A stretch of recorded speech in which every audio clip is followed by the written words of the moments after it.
ওসমান হাদি তিনি গুলি খেয়েছেন মূলত একেবারে তার ব্রেনে গুলিটা আঘাত করেছে।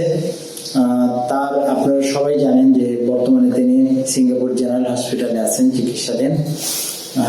বাংলাদেশে ওনার যে চিকিৎসা হয়েছে, বাংলাদেশে খুব ভালো মানের চিকিৎসা হয়েছে। ওনার শুরুতে ঢাকা মেডিকেলে ওনার একটা সার্জারি করা হয়েছে, দেন তাকে নেওয়া হয়েছে এভার কেয়ার হসপিটালে। এখন তিনি সিঙ্গাপুর জেনারেল হসপিটালে আছেন। তো ওনার অন্যান্য অর্গান কাজ করলেও ওনার হৃদপিণ্ড ভালো কাজ করছে, ওনার কিডনি ভালো ফাংশন করছে, কিন্তু ওনাকে যখন গুলি করা হয় তখন ওনার হার্ট অ্যাটাক করেছে বা বুকে আঘাত পেয়েছেন, এটাও মোটামুটি কাজ করছে, কিন্তু ওনার ব্রেনটা এখনো স্বাভাবিকভাবে কাজ করছে না।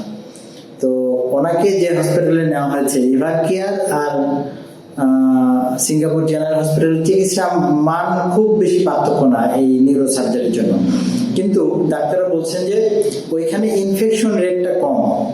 বাংলাদেশে যেটা হয় যে ইনফেকশন রেটটা বেশি, এবং এই পর্যায়ে কিন্তু রোগীর কোনো রোগ প্রতিরোধ ক্ষমতা থাকে না।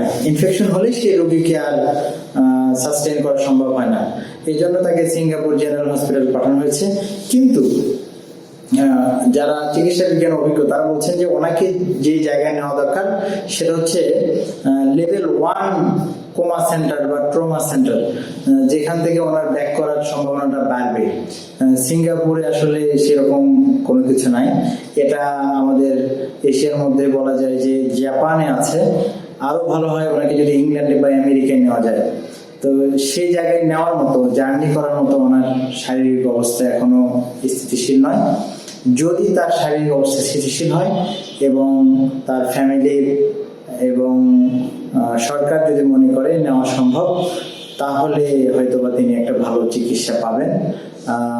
মূলত উনি যে লেভেলে চলে গেছেন, এখানে ফিরে আসার সাধারণত চিকিৎসা বিজ্ঞানে 100% ফিরে আসার সম্ভাবনা প্রায় 100%-এর কাছাকাছি নাই। কিন্তু তারপরে চিকিৎসা বিজ্ঞানের একটা কথা আছে, এখন উনি যেহেতু শ্বাস প্রশ্বাস নিচ্ছেন, উনি হয়তো, আমরা আশা করছি, দোয়া করছি, ওনার যে ইমানি শক্তি, ওনার যে প্রচন্ড মনোবল, সেই জায়গা থেকে তিনি কাম ব্যাক করবেন। বাংলাদেশের কোটি কোটি মানুষের দোয়া সেটা হয়তো ওসমান হাদিকে হেল্প করবে। সবাই দোয়া করবেন শরীফ ওসমান হাদির জন্য।